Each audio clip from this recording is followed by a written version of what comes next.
আজকে ইফতারের আয়োজনে গরম গরম ভাত খাবো আজকে, যার কারণে গরম গরম ভাত রান্না করেছি।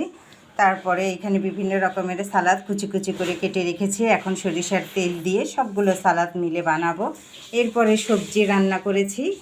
স্বাস্থ্য যদি ভালো রাখতে চান তাহলে বাটি ভরে সবজি খান, তাই না? ঠিক বলেছি না?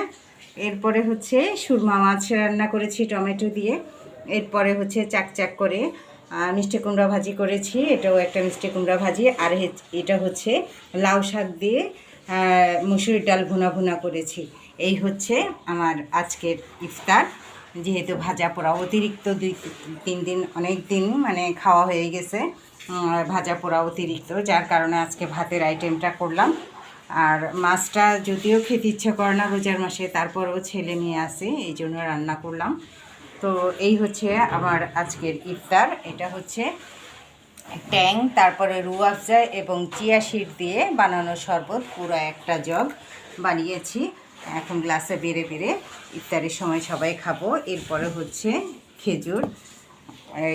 এই হচ্ছে আজকের আমার ইফতার। কেমন হলো জানাবেন কেমন।